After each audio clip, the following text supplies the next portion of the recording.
On the North Dakota hockey team, assistant captains Jasper Weatherby and Jacob Bernard Docker took a knee prior to puck drop against Miami, Ohio.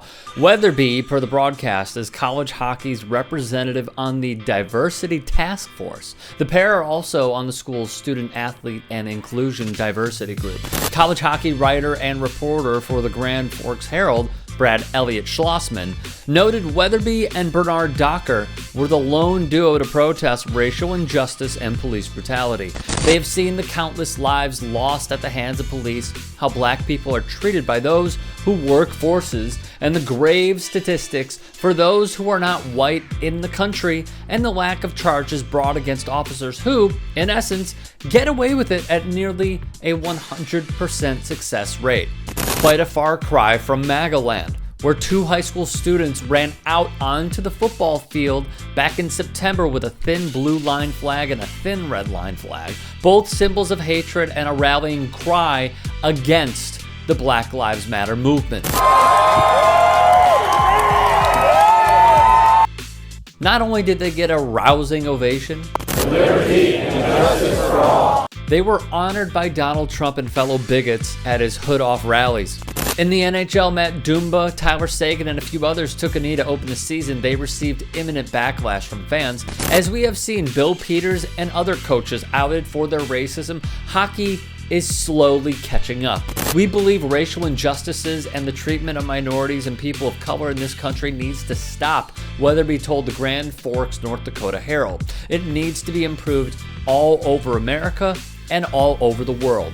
The players, seen here via the Grand Forks Herald, put out their message of why they would kneel prior to the game so others don't try to distort it. At the end of the day, we want UND to be a safe place. As athletes who do have a platform, we stand with our brothers and sisters of color. As the coronavirus surges on in this country with more than 200,000 new cases as of Wednesday and over 100,000 hospitalizations, the NCAA continues to permit fans' entry, thus you saw the empty seats. I think change is uncomfortable for a lot of people, Weatherby said. If this demonstration is uncomfortable for you, it's a great opportunity to educate yourself and look inside and ask yourself, why does that upset me? And why is someone from my hometown doing this? We hope the hockey community knows that we stand with people of color and we are not okay with the way people are being treated in this country.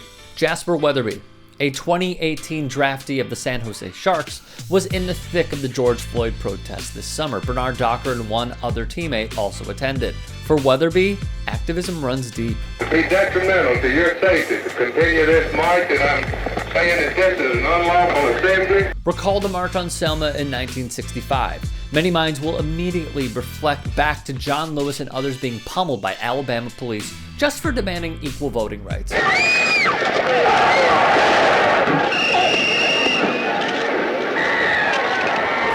Guess who marched alongside them?